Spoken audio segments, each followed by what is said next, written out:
एक लड़की के साथ जबरदस्ती होती है, पर उसके बाद वो किसी से भी बात नहीं करती।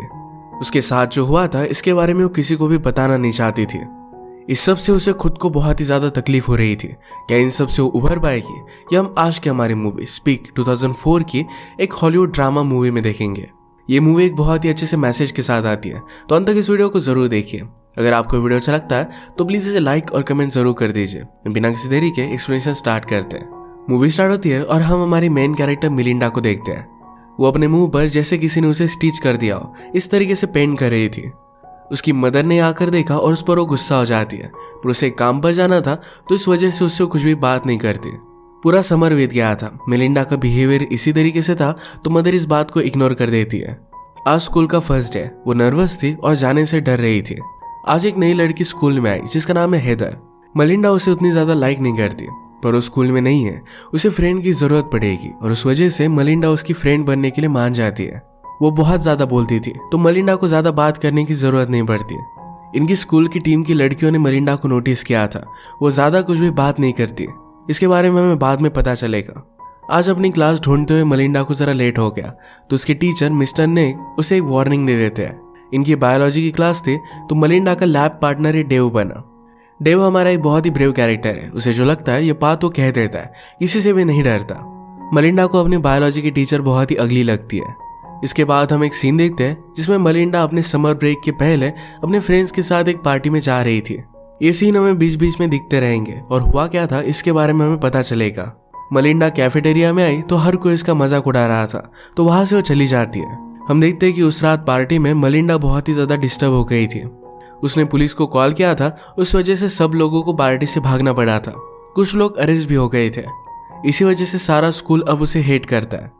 उसके फ्रेंड्स भी अब अलग अलग ग्रुप में चले गए थे। इन्हें आर्ट सिखाने के लिए एक न्यू टीचर आए थे जिनका नाम था फ्रीमन। फ्रीमन सबसे कहते हैं कि इसी क्लास में तुम अपने आप को ढूंढ पाओगे। अब इस मोमेंट पर तुम्हें क्या फील हो रहा है इसके बारे में तुम्हें ड्रॉ करना है। कोई भी अपनी फीलिंग्स बताता नहीं, तो फ्रीमन कहते हैं कि इस तरीके से वर्ल्ड की वजह से अपनी फीलिंग्स दबा देना तुम सीख चुके हो। तुम्हें अपनी इमेजिनेशन को फिर से स्टार्ट करना पड़ेगा। उन्होंने हर एक स्टूडेंट को अलग अलग सब्जेक्ट दिया जिस पर उन्हें पूरे सेमेस्टर में ड्रॉ करना पड़ेगा। मिलिंडा को एक ट्री मिली थी। मिलिंडा ने कहा कि मुझे ट्री ड्रॉ करना आता है, इसमें मैं क्या ही कर लूंगी। फ्रीमन कहते हैं कि तुम ड्रॉ कर देखा। वो बेसिक सा ट्री बना देती है। फ्रीमन ने कहा कि सेमेस्टर के खत्म होते हुए इस ट्री में बहुत सारे चेंजेस आएंगे। मिलिंडा की एक बेस्ट फ्रेंड थी जिसका नाम था रेचल। ये भी उससे आज कुछ भी बात नहीं करती। मिलिंडा ने अपसेट होकर अपने रूम में खुद को ढक लिया था। उसकी मदर उसे देखती है, पर मिलिंडा ने कहा कि सब कुछ ठीक है। मदर हमेशा बहुत ही बिजी रहती थी तो मिलिंडा पर ज्यादा ध्यान नहीं रख पाती है।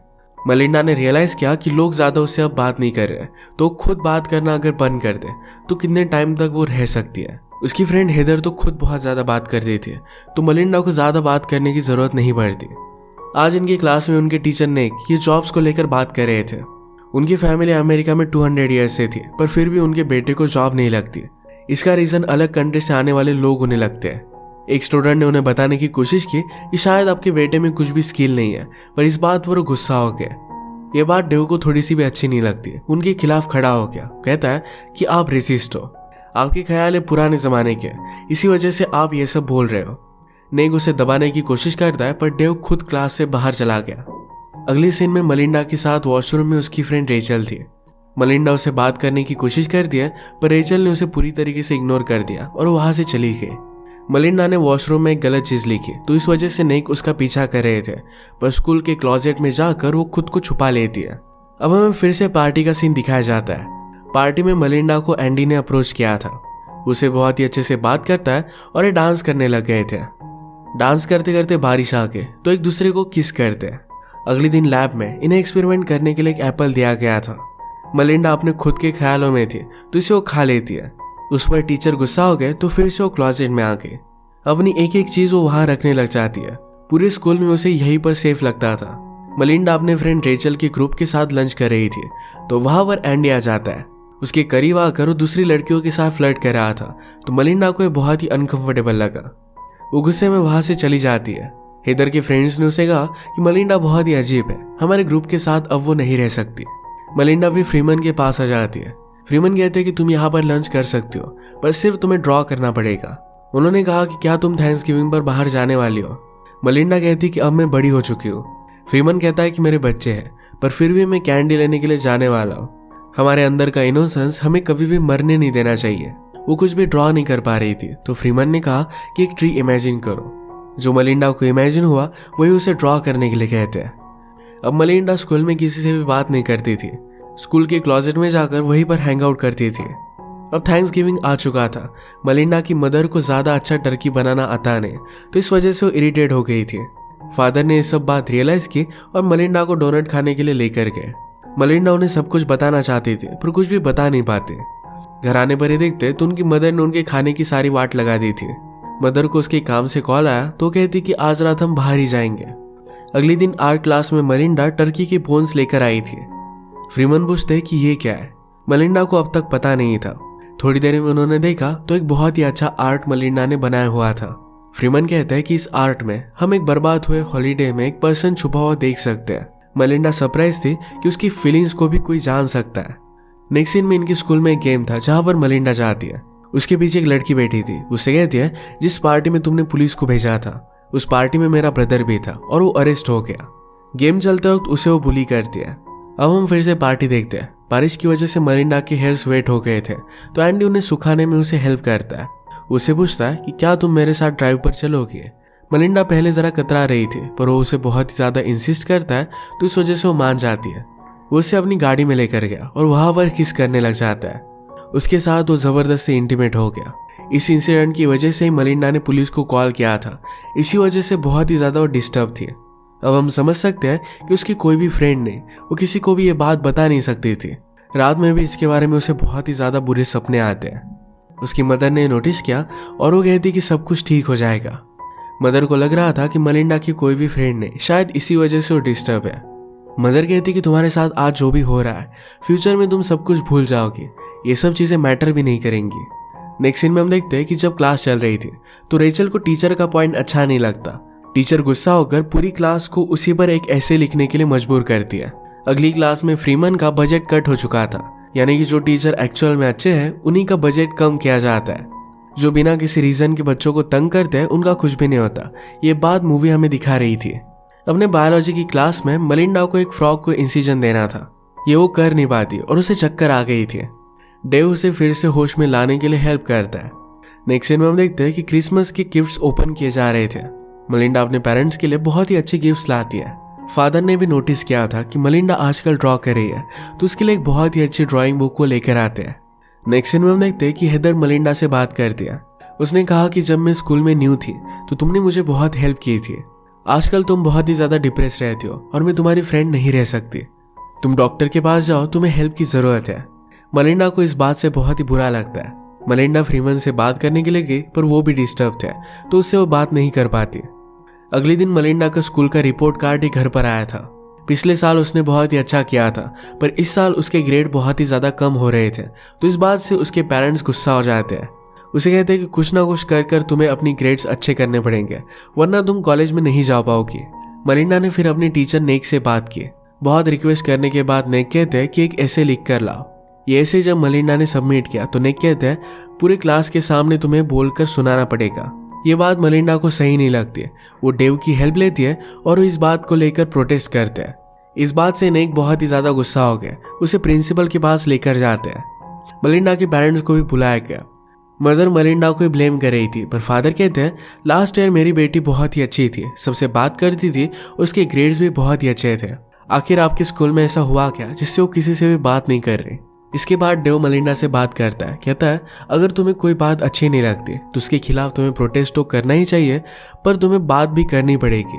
सबको अपना पॉइंट बताना पड़ेगा। इसके बाद कुछ टाइम बीत गया था। आज वैलेंटाइन डे है। मलिंडा नोटिस करती है कि उसकी फ्रेंड रेचल ये एंडी को डेट कर रही है। ये बात उसे बहुत ही डिस्टर्ब करती है। आर्ट क्लास में मलिंडा की पेंटिंग बहुत अच्छी हो रही थी। फ्रीमन ने उसे पिकासो का वर्क दिखाया। उन्हें लगता था कि मलिंडा भी उस तरीके से कुछ कर सकती है। क्लास खत्म हो जाने के बाद भी मलिंडा पेंट कर रही थी, तो एंडी वहां पर पहुंच जाता है। उसे पूछता है कि रेचल कहाँ पर है। उससे बात करने वाला था, पर रेचल ने इन दोनों को साथ में देख लिया। इस बात से वो गुस्सा हो गई थी। एंडी ने कहा कि मुझे लगा था कि वो तुम्हारी फ्रेंड है। रेचल कहती कि वो मेरी फ्रेंड नहीं है।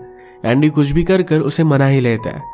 ये सब सुनने के बाद मलिंडा घर पर आकर अपने क्लोजेट में छुपकर जोर से चिल्लाती है। इसके बाद स्कूल में मेंटल हेल्थ डे था, तो मलिंडा स्कूल में नहीं जाती है। वो एक हॉस्पिटल में आ गए और एक एम्प्टी बेड पर वो सो जाती है। उसने हमसे कहा कि वैसे भी घर पर वो सो नहीं पाती, हमेशा उस रात के बारे में सोचती रहती है। पूरा दिन बीत गया पर फिर भी मलिंडा को किसी ने नोटिस नहीं किया था, तो रात में वो घर पर आ जाती है। अगले दिन मलिंडा से मिलने के लिए हेदर आई। उससे कहती कि मुझे तुमसे फ्रेंडशिप तोड़नी नहीं चाहिए थी। हेदर के ग्रुप को स्कूल को डेकोरेट करने का काम दिया गया था। ये सारा काम उन्होंने हेदर पर ही डाल दिया है। उसे हेल्प की जरूरत थी तो उसी वजह से वो फिर से मलिंडा की फ्रेंड बनना चाहती थी, पर मलिंडा इन सब से अब तंग आ चुकी थी। उसे कहती कि तुम इस तरीके से मेरा यूज नहीं कर सकते। उसे जाने के लिए कहती है। मलिंडा इस तरीके से विक्टिम बनने से तंग आ चुकी थी। वो स्कूल में जाकर टेनिस टीम के लिए ट्राई करती है और वो बहुत ही अच्छा खेल रही थी। मलिंडा एक कॉन्फ्लिक्ट में थी। उसे लग रहा था कि रेचल को उसे सब कुछ सच बता देना चाहिए। अगर वो ऐसा नहीं करती तो शायद एंडी उसे भी हर्ट कर देगा। उसके साथ जो हुआ था इसके बारे में उसे किसी ना किसी से तो बात करनी ही थी। वो फिर रेचल के पास आ जाती है। उसने रेचल से पूछा कि क्या तुम और एंडी कपल हो। रेचल कहती कि सब कुछ बहुत ही अच्छा चल रहा है। मलिंडा ने रेचल को बता दिया कि एंडी ने उसके साथ जबरदस्ती की थी। इस बात से रेचल ही मलिंडा पर गुस्सा हो जाती है। उसने कहा कि तुम मुझसे जेलस हो, इसी वजह से मेरी रिलेशनशिप बर्बाद करना चाहती हो। गुस्सा शांत हो जाने के बाद रेचल ने इस बात पर सोचा था। वो एंडी को इस बात को लेकर कन्फ्रंट कर दिया। एंडी इससे गुस्सा हो गया और चला जाता है। रेचल ने फिर उससे ब्रेकअप कर लिया था। नेक्स्ट सीन में हम देखते हैं कि मलिंडा के फादर की जॉब चली गई थी, तो अलग अलग जगह पर वो इंटरव्यू दे रहे थे। मलिंडा उन्हें सहारा देती है। ये दोनों मिलकर प्लान करते हैं। वो पहले हमेशा जैसे होती थी वैसे ही सबसे अब बात करने लग गई थी। नेक्स्ट सीन में डेव मलिंडा के पास आया। वो कहता है कि ईयर बुक के लिए तुम्हारी साइन दे दो। मलिंडा कहती कि मेरी फोटो किसने भी ली नहीं थी। डेव कहता है कि मैंने ली थी। मलिंडा को देखकर बहुत ही अच्छा लगता है। डेव ने उससे कहा कि आज रात सब फ्रेंड्स मिलकर हम बाहर जाने वाले हैं, क्या तुम भी हमारे साथ चलोगी। मलिंडा को ये बात अच्छी लगती है, उसके लिए उसे हाँ कहती है। इसके बाद मलिंडा फ्रीमन के पास आए। स्कूल अब खत्म होने वाला था तो फ्रीमन ये जॉब छोड़ रहे थे। फ्रीमन ने कहा कि इस तरीके से स्टूडेंट को जज करना है चीज मुझे अच्छी नहीं लगती। हर कोई यूनिक होता है। मलिंडा उन्हें अपनी ड्राइंग्स दिखाने के लिए लेकर जाती है। पूरे सेमेस्टर में मलिंडा ने बहुत सारी ट्रीज की ड्राइंग बनाई थी और हर एक बहुत ही ज्यादा यूनिक थी। ये सब देखकर फ्रीमन की आंखों में आंसू आ गए। उन्हें बहुत अच्छी लगी थी। वो चले गए और उसके बाद एंडी मलिंडा के पास आ जाता है। उसने कहा कि तुम्हें रेचल को ये सब बात नहीं बतानी चाहिए थी। उसे फिर से जबरदस्ती करने लग जाता है। मलिंडा एसिड की बोतल लेती है और एंडी के आंख में डाल देती है। वो फिर भी उसे मारने की कोशिश कर रहा था। मलिंडा की चीखें सुनकर स्कूल की टीम की लड़कियां उसे बचा लेती है। टीम की एक लड़की के साथ भी एंडी ने जबरदस्ती की थी, तो इस वजह से उन्हें सब कुछ पता था। ये सब बात फिर वो टीचर्स को बता देते हैं। एंडी को जेल में जाना पड़ा। मलिंडा की मदर को जब ये बात पता चली तो उसे बहुत सपोर्ट करती है। मलिंडा भी अब सब कुछ बताने के लिए रेडी थी। फाइनली वो खुद के लिए स्टैंड करने के लिए सीख गई थी। ये मूवी हमें सिखा कर जाती है कि वर्ल्ड हमें कितनी भी दबाने की कोशिश करे, पर जो चीज़ सही है उसके लिए हमें खड़ा रहना चाहिए। इसी के साथ आज का वीडियो हम खत्म करते हैं। अगर आपको अच्छा लगा तो प्लीज़ इसे लाइक और कमेंट जरूर कर दीजिएगा। मैं बहुत सारे मूवीज लेकर आते रहता हूँ, तो प्लीज़ चैनल को सब्सक्राइब कर दीजिए और बेल नोटिफिकेशन आइकॉन दबाना मत भूलिएगा। हम फिर से मिलेंगे और एक नई मूवी के साथ। तब तक के लिए थैंक यू और आप अपने आप का ख्याल रखिए।